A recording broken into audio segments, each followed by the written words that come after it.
Good morning everyone.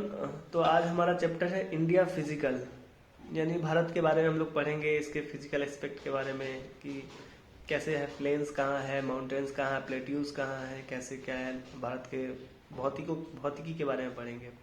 तो India is one of the most beautiful country in the world. It has one of the oldest civilization with rich culture heritage. The population of India is over $1 billion. India ranks as seventh largest country in the world and second most populated country of the world. तो भारत दुनिया के खूबसूरत देशों में से एक है और इसकी जो सभ्यता है, संस्कृति है, बहुत ही पुरानी है और बहुत ही ज़्यादा रिच है, मतलब समृद्ध है।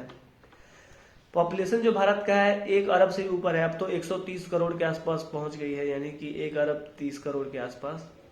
और भारत क्षेत्रफल के मामले में मतलब कितना बड़ा है, दुनिया का 7th लार्जेस्ट कंट्री है, मतलब सब लंबा चौड़ा जो देश होता है उसकी अगर लिस्ट देखी जाए तो उसमें 7वां नंबर पे आता है और पॉपुलेशन के मामले में दूसरा नंबर पे। Land surfaces of India. India is a big country. It extend about 3,214 kilometre from north to south and about 2,933 kilometre from east to west. The land surface of our country is not the same everywhere. It varies from place to place. When we look at the map of our country, we see various landforms and water bodies shown in different range of color. तो भारत काफी बड़ा है। इसका जो north से south तक जो दूरी है वो 3,214 किलोमीटर है, यानी कि उत्तर से अगर दक्षिण की तरफ हम आए तो 3,214 किलोमीटर इसकी लंबाई है और पूरब से पश्चिम की तरफ जाएं तो 2,933 किलोमीटर इसकी लंबाई है। और भारत का जो जमीन है वो सब जगह एक समान नहीं है। कहीं ऊंचा है, कहीं नीचा है, कहीं गहरा है, कहीं पथरीले जमीन है, कहीं पे पहाड़ी है। तो इस तरह से अलग अलग लैंड फॉर्म्स हैं। India is one of the very few countries in the world which has so many varieties. Our country has mountains, plains, deserts, thick forest, a long coastline, beautiful beaches and many rivers. तो India उन कुछ देशों में से एक है जहाँ पर बहुत ही अलग तरह के विविधता पाए जाते हैं।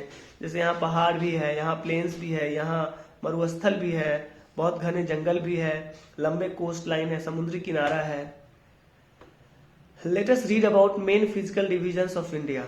The northern mountains, the northern plains, the great Indian desert, the southern plateau, the coastal plains and the island regions. तो हम मेन फिजिकल डिविजन्स जो है भारत के उसके बारे में पढ़ते हैं। एक है नॉर्दर्न माउंटेन्स जो नॉर्थ में जो पहाड़ है, फिर नॉर्दर्न प्लेन्स जो नॉर्थ यानी उत्तर दिशा में जो मैदानी इलाके हैं, द ग्रेट इंडियन डेजर्ट जो मरुस्थल है उसके बारे में पढ़ेंगे, द साउदर्न प्लेट्यू जो साउथ में पठार है, दक्षिण के पठार है उसके बारे में पढ़ेंगे, कोस्टल प्लेन्स जो समुद्री किनारों में जो प्लेन्स इलाके हैं, मैदानी इलाके हैं समुद्र के किनारे, उसके बारे में, एंड द आइलैंड रीजन्स और जो आइलैंड्स है, टापू है, उन सब के बारे में पढ़ेंगे। सबसे पहले शुरू करते हैं नॉर्दर्न माउंटेन जो उत्तर में पहाड़ है। The northern part of India has very high mountains. The world largest mountain range called the Himalayas is located here. It has some of the highest peaks in the world. The world's largest peak, Mount Everest, is located in the part of the Himalayas that is in Nepal. तो जो northern part है भारत का वो हिमालय बहुत बड़े बड़े पहाड़ों से घिरा हुआ है। जो उत्तरी क्षेत्र है भारत का वो बड़े बड़े पहाड़ों से घिरा हुआ है। दुनिया के सबसे ऊंचे जो पर्वत श्रेणी है हिमालय, वो भारत में यही उत्तर दिशा में लोकेटेड है, स्थित है। यहाँ इसमें ना काफी ऊंची ऊंची चोटियां हैं। दुनिया की सबसे बड़ी चोटी जो माउंट एवरेस्ट है वो भी हिमालय का ही हिस्सा है जो कि नेपाल में आता है। तो माउंट एवरेस्ट भी हिमालय जो श्रेणी है उसी के अंतर्गत आती है। The highest mountain in the Himalayas are also covered in snow. जो ऊंचे ऊंचे पहाड़ होते हैं वो बर्फ से घिरे होते हैं, वहाँ काफी ठंड होती है इसलिए बर्फ से घिरे होते हैं। The melting snow give rise to many big rivers like Ganga, the Indus, the Yamuna and Brahmaputra. जो पिघलते हुए बर्फ है बहुत सारी नदियों का जन्म देती है, जैसे कि गंगा नदी, ब्रह्मपुत्र नदी, सिंधु नदी, ब्रह्मपुत्र, यमुना नदी। ये सब जो बर्फ पिघलते हैं पहाड़ों के वहीं से ये नदियां स्टार्ट होती है। Nothing grows on the upper slopes of the mountain because it is very cold there. The lower slopes have thick forest. Below these slopes lies a region covered by trees and tall grasses known as terai. Many animals such as tiger, elephants, rhinoceros and deer are found here. Not many people live there. तो जो पहाड़ का ऊपरी इलाका है वो ज़्यादा उपजाऊ नहीं है, वहाँ पे कुछ उबजता नहीं है कि कुछ क्रॉप्स वगैरह कुछ उपजा सके। और वो इसलिए नहीं उपजता है क्योंकि वहाँ काफ़ी ठंड होती है। और जो स्लोप्स होते हैं, नीचे वाले जो स्लोप्स हैं वहाँ पे घने बहुत ही घने जंगल पाए जाते हैं। बहुत सारे जानवर रहते हैं उन जंगलों में, जैसे शेर हो गया, बाघ हो गया, हाथी हो गया, राइनोसोरस हो गया, डियर्स हो गया। ये तो था हम नॉर्दर्न माउंटेन्स के बारे में पढ़े। अब है नॉर्दर्न प्लेन। नॉर्दर्न प्लेन मतलब जो उत्तर के मैदानी इलाके, उसके बारे में पढ़ेंगे। Plain means flat and level land. The Great Plains of India lie in the south of Himalayas. It is also referred as Gangetic Plain. The river Ganga and Yamuna flow through this area, becomes perfect for growing grains. Plains are always thickly populated as plenty of food is grown here. Plain का मतलब होता है सपाट। Plane का मतलब हम लोग जानते हैं सपाट, कोई सपाट जगह या लेवल ग्राउंड। लेवल ग्राउंड यानी कि मैदानी इलाका। पहाड़ी एरिया में होते हैं कि काफी ऊंचे ऊंचे पहाड़ होते हैं, फिर ढलान होती है, फिर पहाड़ होती है, फिर घाटियां होती है। लेकिन प्लेन्स में होता है कि कहीं ऊंचा नीचा नहीं, लगभग प्लेन एक समान रहता है सब चीज। तो जो प्लेन है भारत का वो हिमालय के साउथ में, हिमालय से दक्षिण में है। और उसको गैंगटिक प्लेन भी कहा जाता है। गैंगटिक प्लेन मतलब गंगा नदी यहाँ से गुजरती है और काफी अच्छे खासे रीजन को सींचती है, इसलिए इसको गैंगटिक प्लेन भी कहते हैं। गंगा और यमुना नदी इस एरिया से बहते हैं और यहाँ काफी पॉपुलेशन ज्यादा होती है, क्योंकि पॉपुलेशन मतलब जनसंख्या काफी ज्यादा होती है, बहुत सारे लोग रहते हैं यहाँ, क्योंकि यहाँ खूब अनाज भी उगती है। The plains along the eastern and western coast of India are thin strip of flat land. They meet in the south at the place called Kanyakumari and Narmada. Kanyakumari. The Narmada, Tapi, Mahanadi, Godavari, Krishna and Kaveri are the rivers that flow through these plains. Then they fall into the sea. तो जो plane है वो eastern और western coast of India उसके through बहते हैं। Eastern और western coast means Bharat के पूर्वी और पश्चिमी समुद्री किनारे जो है उसको ईस्टर्न एंड वेस्टर्न कोस्ट बोलते हैं। तो ये प्लेन जो नॉर्दर्न प्लेन है ये यहाँ से मिलते हैं। और जो ये ईस्टर्न और वेस्टर्न कोस्ट है ये वेस्ट से भी जाते हैं नीचे और ईस्ट से भी। भारत का नक्शा अगर हम लोग देखेंगे तो ईस्ट से भी जाते हैं नीचे और वो कन्याकुमारी में दोनों आपस में आके मिलते हैं। और वहाँ बहुत सारी नदियां हैं उस एरिया में। नर्मदा है, तापी है, महानदी है, गोदावरी है, कृष्णा है, कावेरी है। तो ये सारी नदियां भी, ये जितनी भी नदियां हैं ये इन प्लेन्स के थ्रू बहती है और आखिर कर फिर समुद्रों में गिर जाती है। The great Indian desert. अब हम लोग मरुस्थल के बारे में पढ़ेंगे, जो रेगिस्तान होता है उसके बारे में पढ़ेंगे। The Thar Desert, also known as the Great Indian Desert, lies in the northwest region of India to the south of the Ganga Plain. It is very hot and dry region. Only plants like date, palms and cacti grow here. Summers are very hot and winters night are very bitterly cold. This region has a low population because of the difficult living condition. तो जो Thar desert है, Thar desert Bharat के राजस्थान के area में, राजस्थान का बहुत भारी हिस्सा थार डेजर्ट के अंतर्गत आता है। तो नॉर्थ वेस्ट भारत में पड़ता है और गंगा प्लेन से साउथ में पड़ता है। गंगा जो नदी की जो प्लेन्स है उसके दक्षिण दिशा में पड़ता है।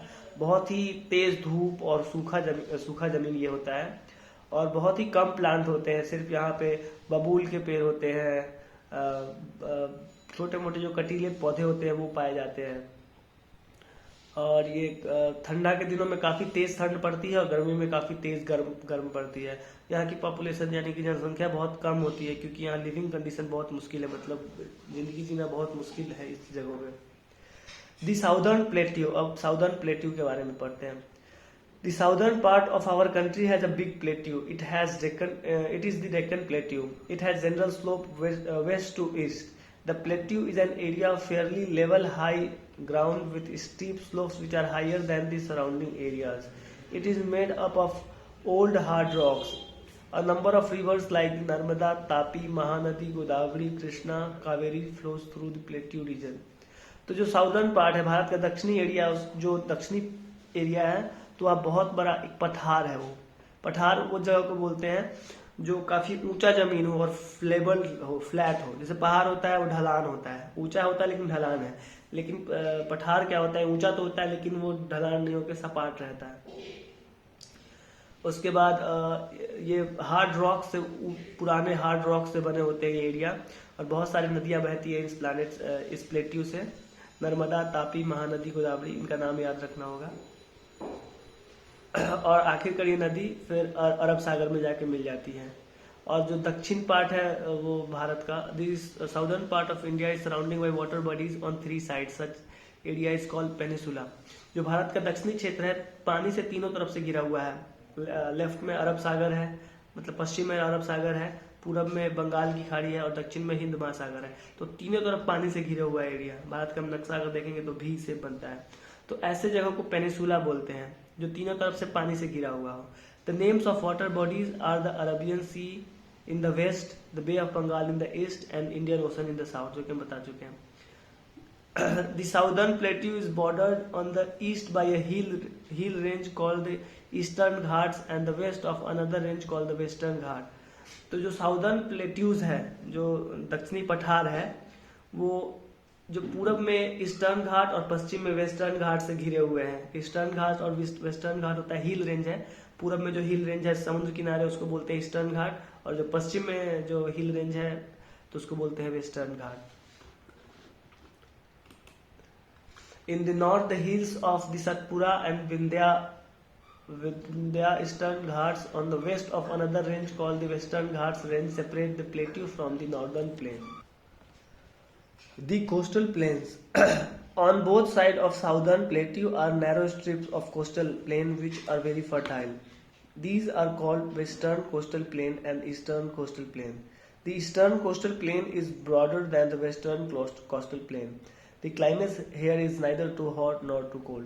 अब कोस्टल प्लेन क्या होता है? कोस्टल प्लेन होता है कि समुद्र किनारे जो प्लेन एरिया होते हैं, समुद्र भारत में बहुत सारा हिस्सा समुद्र किनारे होता है। तो समुद्र किनारे जो एरिया होता है और जो प्लेन्स पाए जाते हैं तो उसको कोस्टल प्लेन कहते हैं। तो भारत के दोनों तरफ जो साउदर्न प्लेट्यू है, जो दक्षिणी पठार है, उसके दोनों तरफ एक तरफ ईस्टर्न प्लेन्स है और एक तरफ वेस्टर्न प्लेन्स है। तो जो कोस्टल प्लेन्स है वो बहुत ही फर्टाइल होते हैं, बहुत ही, जब फर्टाइल का मतलब बहुत ही उपजाऊ होते हैं, वहाँ बहुत अच्छे अच्छे फसल होते हैं। These are called western coastal plain and eastern coastal plain, यानी कि पूर्वी प्लेन्स और पश्चिमी प्लेन्स। तो ये काफ़ी, जो पूर्वी प्लेन्स है ना वो पश्चिमी प्लेन्स से ज़्यादा चौड़े होते हैं और यहाँ पे ना ज़्यादा गर्मी पड़ती है और ना ही ज़्यादा ठंड पड़ती है। दी आइलैंड्स, अब हम टापुओं के बारे में पढ़ेंगे। टापू यानी जो समुद्र चारों तरफ से समुद्र से घिरे होते हैं या पानी से घिरे होते हैं, उसको कहते हैं टापू। An island is a piece of land surrounded by water on all sides. तो आइलैंड उसी को कहते हैं, जमीन का वो टुकड़ा जो चारों तरफ से, हर तरफ से पानी से घिरा हो।